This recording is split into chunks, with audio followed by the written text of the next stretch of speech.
Vēl vakar Aukartes akadēmijā bija 7 studenti, 3 meitenes un 4 puiši. Nu viņi palikuši tikai 6. Jūs devāt iespēju Marikam Kolātam, Ivars Galiņš tūlīt sakravā somas un dosies māju. Es noteikti nejūtos kā zaudētājs, jo tas nebūtu pareizi tā justies, jo es jau tā esmu liels ieguvējs, kas esmu šeit. No Aukartes akadēmijas un pietrūkst noteikti mani mīļie biedri, kuriem mēs nodzīvējām kopā 2 mēnešus.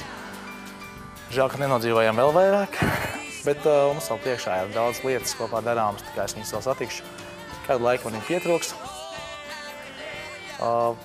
Pietrūks tas, ka katru rītu kāds tev modina, pietrūks īstenībā balstiņa. Kur nevar iebraukt autobus. Es esmu piepildījis savu mērķi nākot un piedalīties šajā šovā. Respektīvi, mans mērķis bija parādīt Latvijai, kad ir tāds Ivars Galiņš, kad es tāds esmu, ka man ir sava grupa, kur savas laikā pirms, mēs esam no Jelgavas. Tas bija tas galvenais mērķis parādīt, kad es esmu un man ir sava grupa.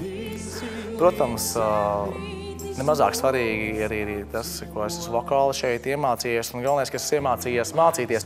Es novēlu pāriem dalībniekiem izdarīt visu maksimālo to, uz ko viņi ir spējīgi izdarīt, un vēl vairāk, lai viņi cenšas. Protams, neaizmirst strādāt, ja viņam veicās dziesmu izvēli, un viss notiksies. Es visiem novēlu būt finālā. Uzvedaties labi, man šīs dziesmas. Es domāju, ka nē. Es neesmu vēlkams. Jā, protams.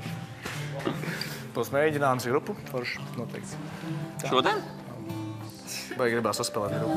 Baltā mežā, kur nevar